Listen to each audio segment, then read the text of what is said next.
নমস্কার, আমি হৈমন্তী। স্বল্পকথার গল্পকথক চ্যানেলে আমার সকল শ্রোতা বন্ধুকে স্বাগত জানাই। আজকে পাঠ করতে চলেছি সমরেশ মজুমদারের লেখা ছোট গল্প ম্লান অম্লান। আশা রাখি গল্পটি আপনাদের ভালো লাগবে, আর যদি ভালো লেগে থাকে তাহলে চ্যানেলটিকে সাবস্ক্রাইব করে পাশে থাকার অনুরোধ রইল। শুনতে থাকুন আজকের গল্প।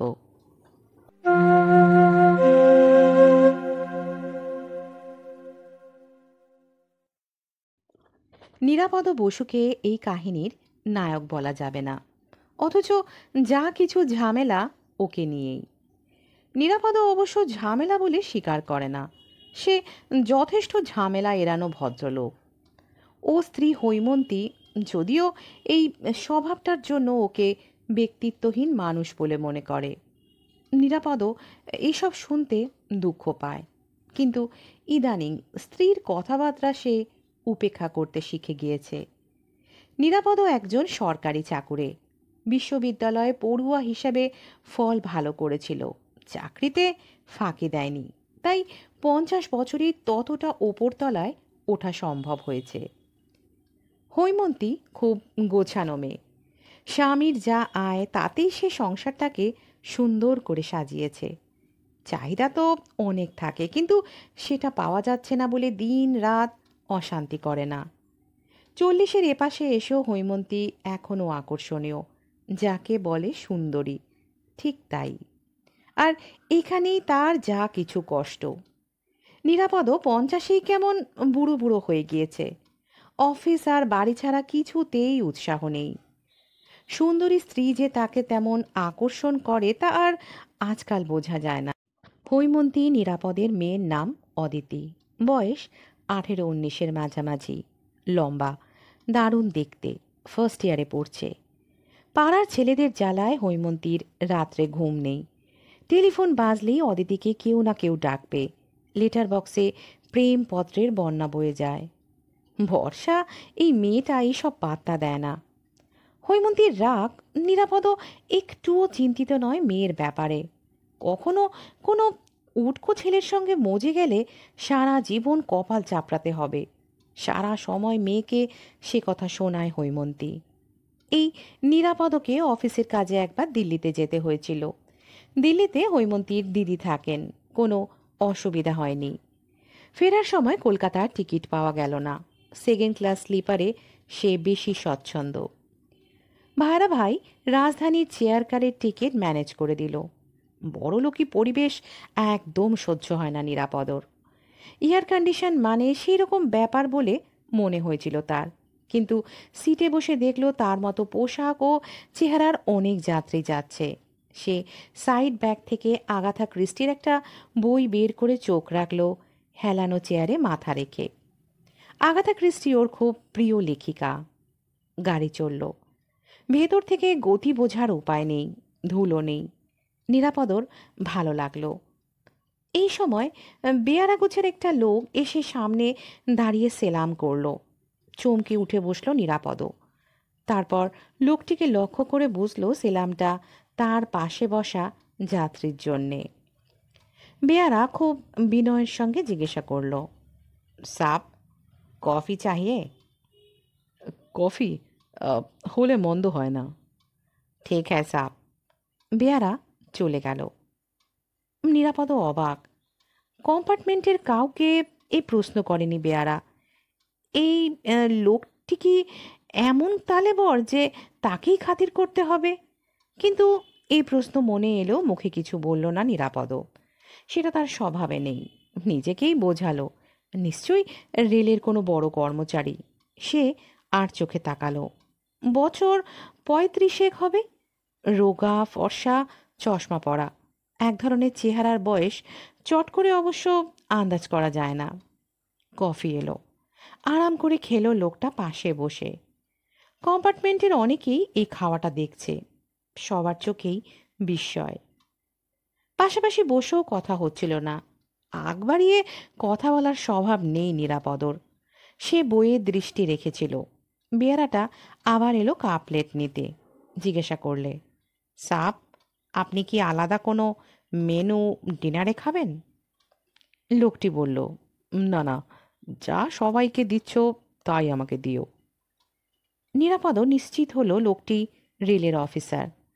তার অবশ্য রেলের অফিসারের সঙ্গে আলাপ রাখার প্রয়োজন নেই। কালে ভদ্রে কলকাতা থেকে সে বের হয়। ওটা কি আগাথা ক্রিস্টি? চমকে উঠল নিরাপদ। দ্রুত মাথা নাড়ল। হ্যাঁ, আমার খুব প্রিয় লেখক। কোনান ডয়েল, আগাথা ক্রিস্টি থেকে আমাদের ফেলুদা। হাতে পেলে পৃথিবী ভুলে যাই আমি।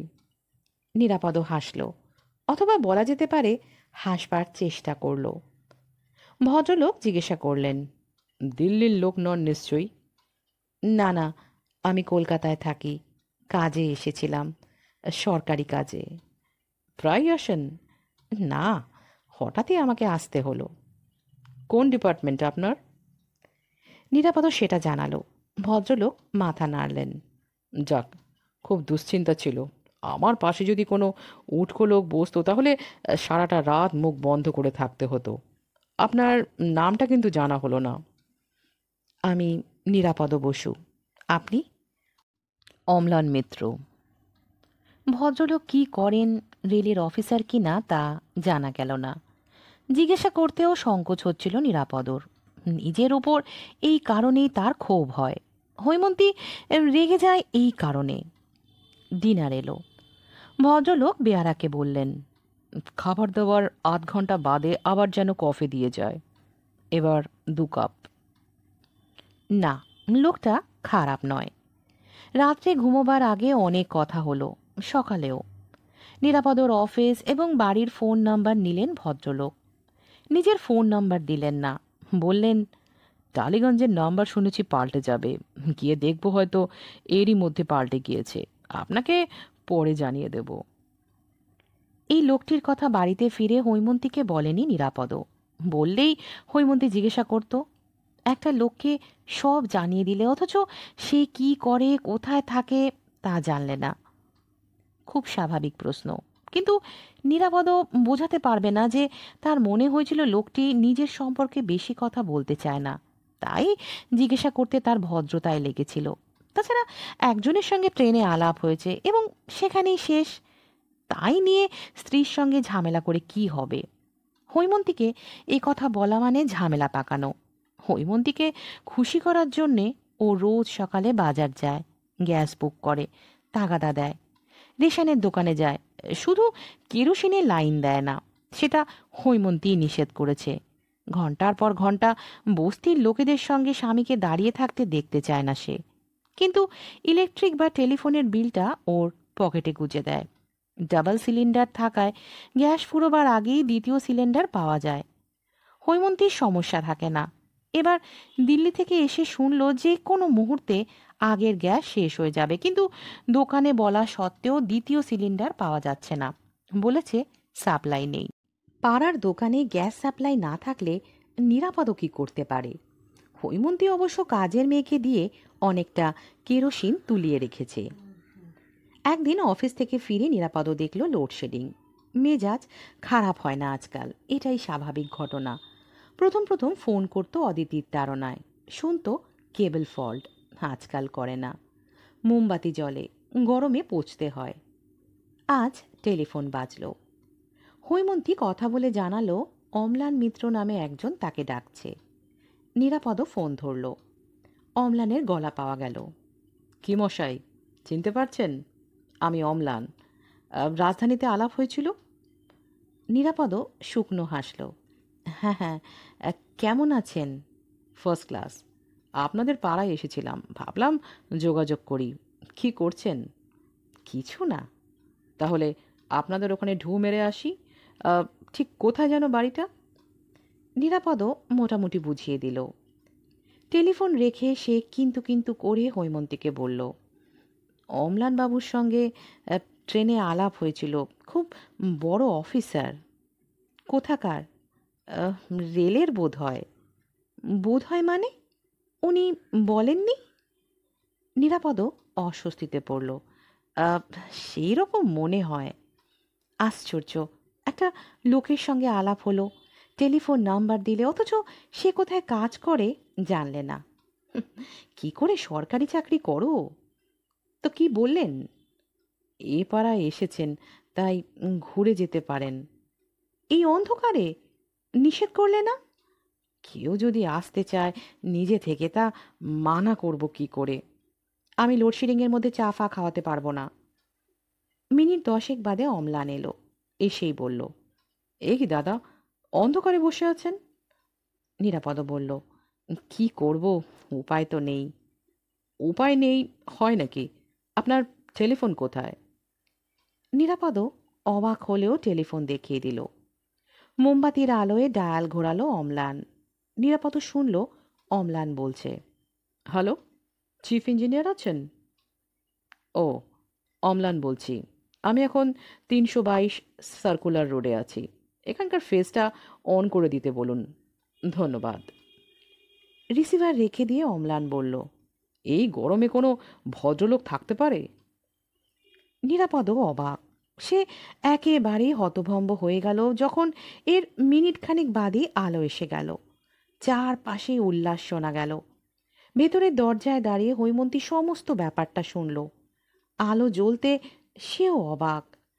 নিরাপদও না জিজ্ঞাসা করে পারল না, ইলেকট্রিক সাপ্লাইতে আপনার চেনা চেনা আছে বুঝি? ওই একটু আধটু, অম্লান বলল। এই সময় অদিতি ছুটে এসে জানালো একমাত্র তাদের বাড়ি এবং রাস্তার এপাশের কয়েকটি বাড়িতে আলো এসেছে। উল্টো দিকটায় এখনো লোডশেডিং। অম্লান অদিতিকে দেখছিল, হেসে বলল, যাতে তোমাদের এই বাড়িতে কখনো লোডশেডিং না হয় সেই ব্যবস্থা করব। আপনি পারবেন? অসম্ভব। দেখি। রহস্যের হাসি হাসল অম্লান। নিরাপদ স্ত্রী ও কন্যার সঙ্গে অম্লানের আলাপ করিয়ে দিল। অম্লান খুবই ভদ্রভাবে কথা বলল। অদিতি টিভি খুলেছিল। ছবি এখনো কাঁপছে। 2 বছরের টিভি, মিস্ত্রি দেখিয়ে ঠিক হচ্ছে না। অম্লান বলল, এই টিভি দেখবেন না দাদা, চোখ খারাপ হয়ে যাবে। হৈমন্তী বলল, কিছুতেই ঠিক হচ্ছে না। গ্যারেন্টি পিরিয়ড শেষ হয়ে যাবার পর কয়েকবার মিস্ত্রি দেখালাম, যখন করে দিয়ে যায় তখন ঠিক থাকে, তারপর যে কে সেই। আরেকটা যে কালার টিভি কিনবো তা তো উপায় নেই, যা দাম। আহা, কিনবেন কেন বৌদি? 2 বছর তো বেশি দিন নয়। কোম্পানিকে লিখছেন না কেন? ঠিক আছে, টিভি কেনার রসিদটা আছে? অম্লান জিজ্ঞাসা করল। রসিদ পাওয়া গেল। সে সেটা পকেটে রেখে বলল, এটা আমার ওপর ছেড়ে দিন, দেখি কি করা যায়। অনেকক্ষণ গল্প করে চা খেয়ে চলে গেল সে। এর মধ্যে হৈমন্তী জানতে পেরেছে বিয়ে থা করার সুযোগ হয়নি এখনও ওর। টালিগঞ্জে বাড়ি, বাড়িতে মা আছে, সরকারি চাকরি করে, কিন্তু কোন ডিপার্টমেন্ট তা বের করতে পারেনি হৈমন্তী। অম্লান বলেছে, বৌদি মাপ করবেন, এটা বলতে অসুবিধা আছে। তাজ্জব ব্যাপার। সেদিনের পর আর লোডশেডিং হচ্ছে না এ বাড়িতে। প্রতিবেশীরা এতে অবাক, ঈর্ষান্বিত অনেকেই। হৈমন্তী বলল, সত্যি ভদ্রলোক খুব ইনফ্লুয়েন্সিয়াল। হৈমন্তীর ভাই এসেছিল, ট্রেড ইউনিয়ন করে। বলল, সত্যি দিদি, এই কারণে তোমরা এত সহজে টুপি পরো। হৈমন্তী চটে গেল, আজে বাজে কথা বলিস না। ভাই বোঝালো, ধরো আমার সঙ্গে খুব জান পয়চান আছে ইলেকট্রিসিটির ইঞ্জিনিয়ারের। এ পাড়ায় এসে জানলাম তোমার বাড়িতে লোডশেডিং, সঙ্গে সঙ্গে ফোনে তাকে অনুরোধটা করলাম। তারপর তোমার বাড়িতে এসে যেন প্রথম লোডশেডিং দেখছি এমন অভিনয় করে লোকটাকে দ্বিতীয়বার ফোন করলাম। ব্যাস, আলো এসে গেল। আর তুমি ভাবলে বাবা, লোকটার কি ক্ষমতা। হৈমন্তী এতটা বোঝেনি, এবার বুঝে বলল, যাক বাবা, আমাদের তো আর লোডশেডিং হচ্ছে না, সেইটিই উপকার। কিন্তু দিন 3 বাদে টিভি কোম্পানি থেকে টেলিফোন এলো। তারা পুরনো টিভি ফিরিয়ে নিয়ে নতুন সেট দিয়ে দিতে চান। আজ বিকেলে তাদের লোক সেটা পৌঁছে দেবে। হৈমন্তী হতভম্ব।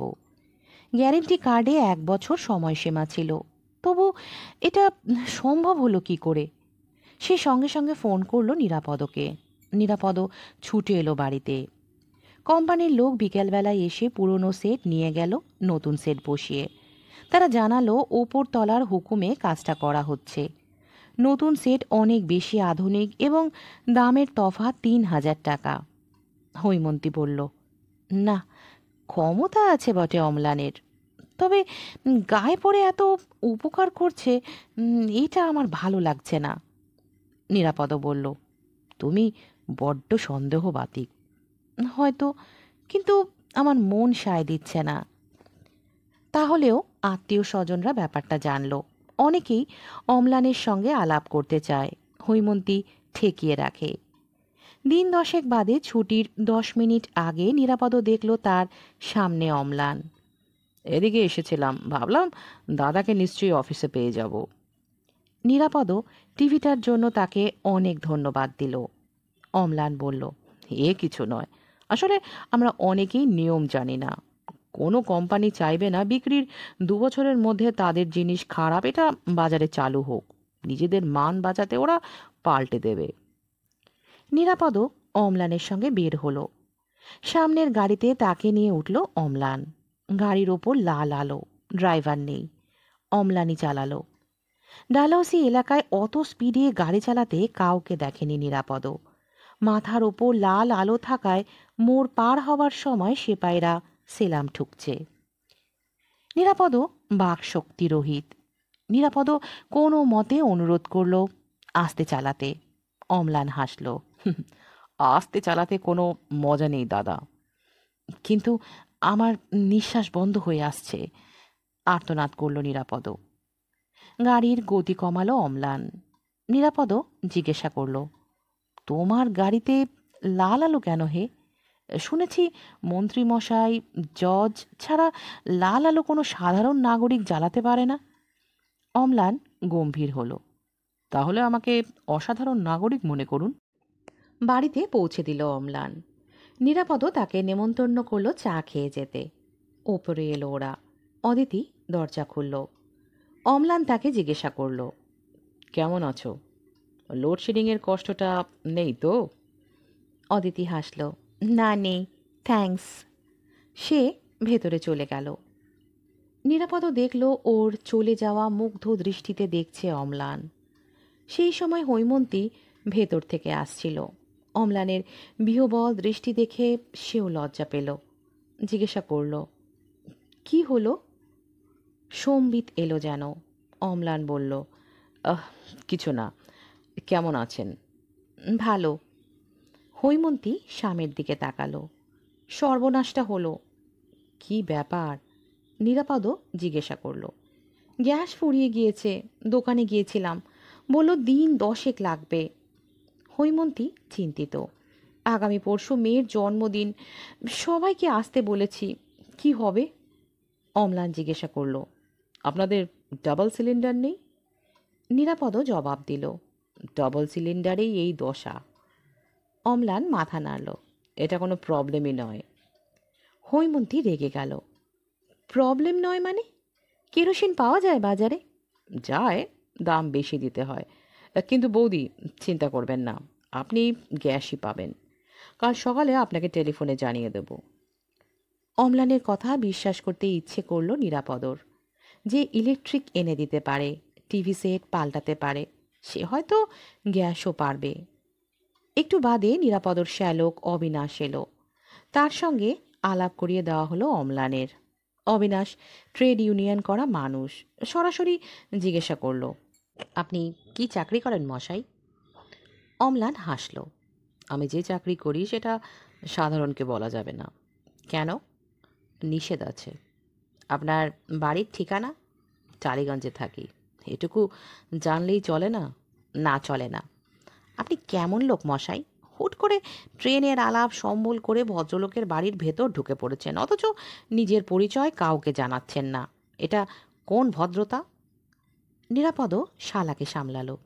হ্যাঁ, নিশ্চয়ই ওর অসুবিধা আছে। অসুবিধা না, ধান্দাবাজি।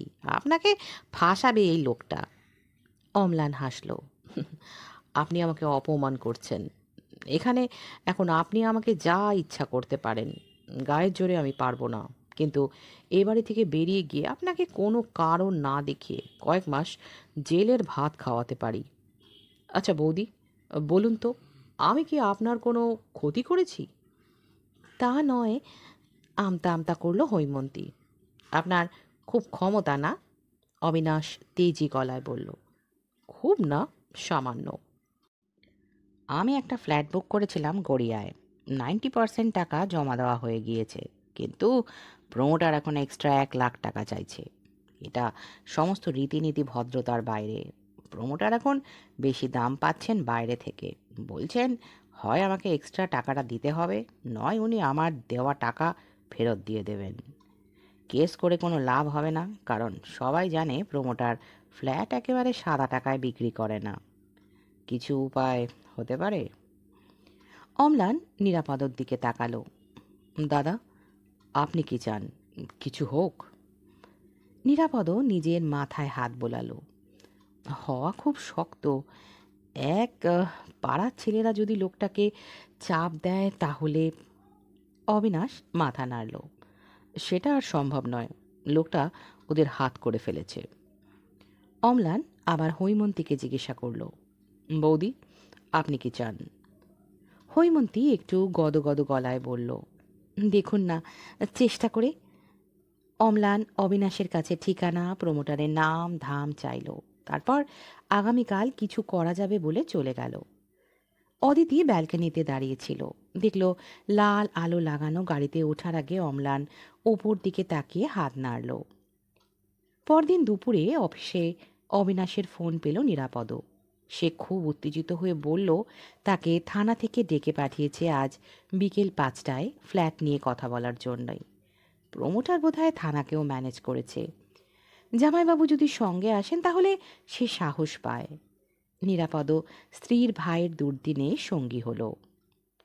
দারোগার সামনে বসেছিলেন প্রমোটার এবং এক ভদ্রলোক। অবিনাশ নিজের পরিচয় দেওয়া মাত্র দারোগা তাকে বসতে বললেন। প্রাথমিক আলোচনার পর প্রমোটার যখন জিনিসপত্রের বাজার দর বেড়ে যাওয়ার গল্প শোনাচ্ছে, তখন দারোগা স্পষ্ট করে বলে দিলেন, মাসখানেকের মধ্যে যদি আপনি অবিনাশবাবুর হাতে ফ্ল্যাটের চাবি তুলে না দেন তাহলে ভীষণ বিপদে পড়বেন, আপনাকে কেউ বাঁচাতে পারবেন না। প্রমোটার ভদ্রলোক প্রতিবাদ করতে চাইলেন, কিন্তু দারোগা কোনো কথা শুনতে চাইলেন না। এবার প্রমোটার প্রস্তাব দিলেন একটু আলাদা করে তার সঙ্গে বসে কথা শুনতে। দারোগা সেটাকেও নাকচ করলেন। এবার প্রমোটারের সঙ্গী ভদ্রলোক কথা বললেন বেশ গম্ভীর গলায়। দারোগা শুনলেন, হেসে বললেন, অজিতবাবু, পলিটিক্যাল প্রেশার দিয়ে কোনো লাভ হবে না। অর্ডারটা এসেছে এত ওপরতলা থেকে, যেখানে আপনারাও পৌঁছাতে পারবেন না। এরপরে প্রমোটার দারোগাকে লিখিতভাবে জানালো যে তিনি 1 মাসের মধ্যে ফ্ল্যাটের চাবি অবিনাশকে দিয়ে দেবেন। নিরাপদ তো বটেই, অবিনাশেরও মাথা খারাপ হয়ে গেল। এসবই অম্লানের জন্য হয়েছে বুঝতে অসুবিধে হলো না। লোডশেডিং দূর করা বা টিভি সেট পাল্টানো খুব দারুণ ব্যাপার নয়, কিন্তু ফ্ল্যাট পাইয়ে দেওয়া। নিরাপদ বাড়িতে ফিরে শুনল হৈমন্তী বেরিয়ে গিয়েছে। অদিতি বলল, দুপুরে অম্লান কাকু ফোন করেছিল। ভবানীপুরের এক গ্যাস ডিলারের কাছে গিয়ে নিরাপদর নাম বললেই নাকি সিলিন্ডার পাওয়া যাবে। নিরাপদ হতভম্ব। সেই দোকানে তাদের নাম লিস্টে নেই। বললেই দেওয়া যায় নাকি? কিন্তু হৈমন্তী ফিরে এলো একটি কুলিগোছের লোকের সঙ্গে, যার হাতে সিলিন্ডার। পুরনোটা নিয়ে নতুনটা দিয়ে সে চলে যাওয়া মাত্র হৈমন্তী যেন 7 মুখে কথা বলে উঠল। তুমি জানো অম্লান কে? কে? ফ্যাসফ্যাসে গলায় জিজ্ঞাসা করল নিরাপদ। Deputy governor of West Bengal. ভাবতে পারো? যা। হ্যাঁ গো, আমি সেই ডিলারের কাছে গিয়েছিলাম। তোমার নাম শুনে উনি একটি চিরকুট বের করলেন। ওপরে ওপরতলার এক সাহেব লিখেছেন যে পশ্চিমবঙ্গের ডেপুটি গভর্নরের ইচ্ছা অনুযায়ী তোমাকে যেন একটা গ্যাসের সিলিন্ডার এখনই দিয়ে দেওয়া হয়। হৈমন্তী বসে পড়ল। Deputy governor? এরকম পোস্ট তো পশ্চিমবাংলায় আছে বলে শুনিনি। আমি নিজের চোখে দেখে এলাম। নিরাপদ বিড়বিড় করল, একবার অজয়বাবুর আমলে ডেপুটি চিফ মিনিস্টার পোস্ট তৈরি হয়েছিল বটে। ডেপুটি প্রাইম মিনিস্টার পোস্ট মাঝে মাঝে হয়, কিন্তু ডেপুটি গভর্নর? সে উঠে টেলিফোন গাইড দেখে রাজভবনে ফোন করলো। রাজভবন জানালো অম্লান মিত্র নামে কাউকে তারা চেনে না। নিরাপদ পরিচিত জনদের ফোন করলো। সবাই হাসাহাসি করলো ডেপুটি গভর্নর নামে কোনো পোস্ট আছে শুনে। অথচ হৈমন্তী জোর দিয়ে বলছে সে ওই শব্দ দুটো কাগজে দেখেছে। পরদিন সন্ধেবেলায় জনা দশেক আত্মীয় স্বজন এলো এ বাড়িতে অদিতির জন্মদিন উপলক্ষে। হইচই হচ্ছে। অবিনাশের ছোট ভাই বিকাশ থাকে বিরাটিতে। বাচ্চা কাচ্চা নিয়ে রাত করতে চাইল না। সে যখন ৮টা নাগাদ বের হচ্ছে তখন অম্লান এলো লাল আলো জ্বালানো গাড়ি চালিয়ে। এসে বলল, দাদা, অদিতির জন্মদিনে আমাকেই বাদ দিলেন। তবু অযাচিতের মতো এসে পড়লাম। অবিনাশ তাকে দেখে খুব খুশি, হৈমন্তীও। সে বললে, আপনার ঠিকানা জানা ছিল না বলে নেমন্তন্ন করতে পারিনি। খুব খুশি হয়েছি এসেছেন বলে। তার সঙ্গে বিকাশেরও আলাপ করিয়ে দেওয়া হলো। বিকাশ চলে যাচ্ছে শুনে ব্যস্ত হলো অম্লান। সে কি, এখন তো সবে সন্ধে, এখনই চলে যাচ্ছেন কেন? বিকাশ বলল, ফ্ল্যাটে তালা চাবি দিয়ে এসেছি। খুব চুরি হচ্ছে আমাদের ও পাড়ায়, তাই বেশি রাত করতে চাই না। এটা কোনো প্রবলেম নয়, ঠিকানাটা বলুন। ঠিকানা শুনে টেলিফোনের রিসিভার তুলে নিচু গলায় কিছু বলে এসে অম্লান হাসল। নিন, আড্ডা মারুন, 10টা নাগাদ উঠবেন। কিন্তু বিকাশ আপত্তি করতে যাচ্ছিল। অবিনাশ বলল, আর কিন্তু করিস না। অম্লানবাবু যখন বলছেন তখন মন ঠিক করে আড্ডা মার, কোনো ভয় নেই। হঠাৎ অম্লান নিরাপদকে জিজ্ঞাসা করল, দাদা, আপনার জমি কেনা আছে? জমি? না, ওসব আর হয়ে উঠল না। হৈমন্তী বলে উঠল, একদম বিষয় মানুষ নয়, এই ভাড়ার ফ্ল্যাটেই সারা জীবন পচতে হবে। অম্লান হাসল, তা কেন? আপনি সল্টলেকে 5 কাঠা জমি নিন, স্টেডিয়ামের ঠিক পেছনে, খুব ভালো জায়গা। নেবেন? নিরাপদ কিছু বলার আগে অবিনাশ চেঁচিয়ে উঠল, সল্টলেকে? ওরে বাস, ওখানে এখন 3 লাখ করে কাঠা। নিরাপদ বলল, আমাকে বিক্রি করলেও পাওয়া যাবে না। অম্লান হাসল, 3 লাখ তো ব্ল্যাক, 12,000 করে কাঠা পাবেন। নিয়ে নিন দাদা, 60,000 দিয়ে জমিটা কিনে ফেলুন, ওটাই আইনসম্মত দাম। পরে বাড়ি করতে ইচ্ছে না হলে না হয় বিক্রি করে দেবেন। অবিনাশ উল্লাসিত, নিয়ে নিন জামাইবাবু, বাড়ি না করলে 14,40,000 এখনই প্রফিট। এত লাভ ভাবা যায় না, জমি এখন সোনা। অম্লান বলল, ভেবে দেখুন, যদি চান তাহলে একটা চেষ্টা হতে পারে। নিরাপদ বলল, ভেবে দেখি। হঠাৎ অম্লানের যেন মনে পড়ল এমন ভঙ্গিতে সে উঠে অদিতির সামনে এগিয়ে গেল। পকেট থেকে ছোট প্যাকেট বের করে ওর হাতে দিয়ে বলল, happy birthday to you. Aditi বলল, থ্যাংক ইউ। বিকাশটা চলে গেল 9টা নাগাদ। দেখে বোঝা যাচ্ছিল স্বস্তিতে নেই। নিরাপদই যেতে বলল তাকে। খাওয়া দাওয়া হইচই করতে করতে এদের 10টা বেজে গেল। এক ফাঁকে অম্লান নিরাপদকে বলল, দাদা, আপনারা সবাই ভাবছেন আমি কে, অথচ আমি সেটা জানাতে পারছি না। খুব খারাপ লাগে। এবার আমার সঙ্গে আপনাদের দেখা আর ঘন ঘন হবে না। সে কি, কেন? নিরাপদ অবাক। আমাকে মাদ্রাজে বদলি করা হয়েছে, এখনো কিছু দেরি আছে যাওয়ার। মন খারাপ হয়ে গেল নিরাপদর। লোকটার পরিচয় অস্পষ্ট হওয়া সত্ত্বেও ওর ব্যবহার তার খুব ভালো লাগে। তাছাড়া অযাচিত উপকারগুলোর কথা ধরলে। সে বলল, আমরা আপনার কাছে শুধু উপকার নিয়ে গেলাম, বদলে কিছুই করলাম না। ছি ছি, আপনি এ কথা বলছেন কেন? আমি যা যা করেছি ভালোবেসে করেছি। সবাইকে কি খুশি করা যায়? আমার মাকেই খুশি করতে পারলাম না। কেন? মা চান আমি বিয়ে করে সংসারী হই। এতে অসুবিধা কোথায়? মেয়ে কোথায়? তেমন মেয়ে না পেলে বিয়ে করে কী লাভ? কীরকম মেয়ে আপনার পছন্দ? সরল গলায় জানতে চাইল নিরাপদ। এই সময় হৈমন্তী পাশে এসে দাঁড়ালো। তার কানেও গেছে প্রশ্নটা। অম্লান হাসল। "ও, বৌদি যদি রাগ না করে তাহলে বলতে পারি।" হৈমন্তী হাসল। "বাহ, রাগ করব কেন? তাহলে বলি, ঠিক আপনার মতো মেয়ে পেলে বিয়ে করতে পারি।"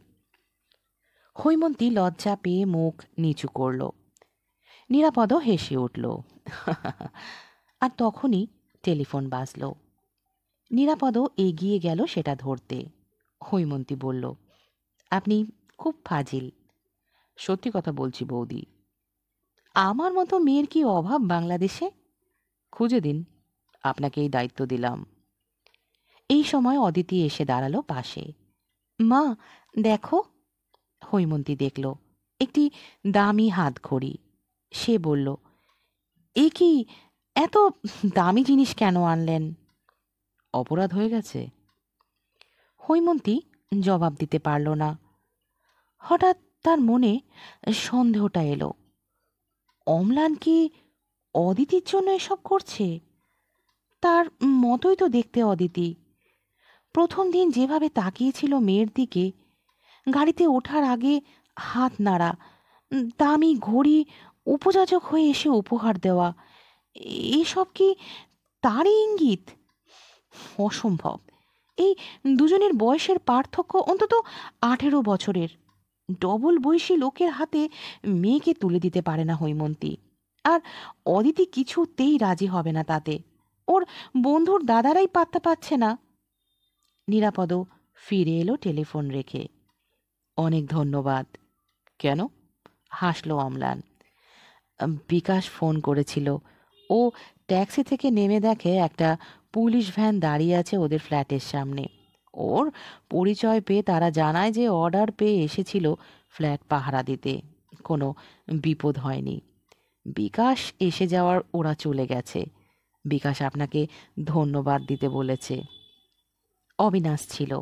সে বলল, "অম্লানবাবু, আপনি কে মশাই? আরব্য রজনীর আলাদিনের প্রদীপের দৈত্যের গল্প শুনেছি। এ যে তার মতো ব্যাপার।" অম্লান হাসল। "প্রদীপের দৈত্য কিনা জানি না, তবে এসব করলে দেখেছি একসময় যাদের জন্য করছি তাদের কাছে ভীতিকর দৈত্য হয়ে যাই।" তারপর ঘুরে জিজ্ঞাসা করল, "আপনি এত পারেন আর এটুকু পারেন না?"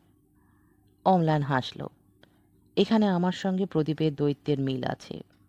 পার্থিব জিনিস আমরা এনে দিতে পারি, কিন্তু দয়া, মায়া, ভালোবাসা পারি না। আপনি তা পারেন।" "অসম্ভব। আপনার কথা আমি যেটুকু বুঝেছি তাতে কিছুতেই মত দিতে পারছি না।" "জানতাম।" অম্লান মাথা নাড়ল। তারপর নিরাপদকে বলল, "চলি দাদা।" রাত্রে পাশাপাশি শুয়ে হৈমন্তী তার সন্দেহের কথাটা নিরাপদকে জানালো। নিরাপদ চমকে উঠল। অসম্ভব! অদিতি ওর হাঁটুর বয়সী। হৈমন্তী বলল, "লোকটা এই মতলবে এসেছিল।" নিরাপদ অবশ্য একমত হলো না। ট্রেনে অদিতির কথাও জানত না।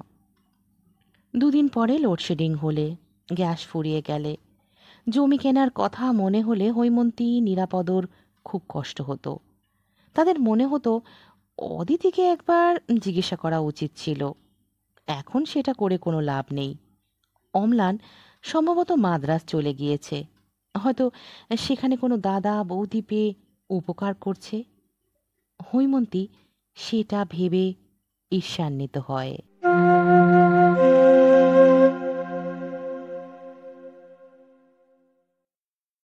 আজকের গল্প ম্লান অম্লান এখানেই শেষ হলো। গল্পটি আপনাদের কেমন লাগলো কমেন্ট বক্সে অবশ্যই জানাবেন। আপনাদের কমেন্ট আমাকে আমার কাজে উৎসাহিত করে। গল্পটি ভালো লাগলে লাইক করবেন। আপনাদের আত্মীয়, পরিজন, বন্ধুবান্ধবের মধ্যে শেয়ার করবেন এবং আমার এই চ্যানেলটিকে সাবস্ক্রাইব করে পাশে থাকবেন। আজকের মতো এখানেই বিদায় নিচ্ছি। হাজির হব আবারও একটি নতুন গল্পের সাথে। ভালো থাকবেন, সুস্থ থাকবেন।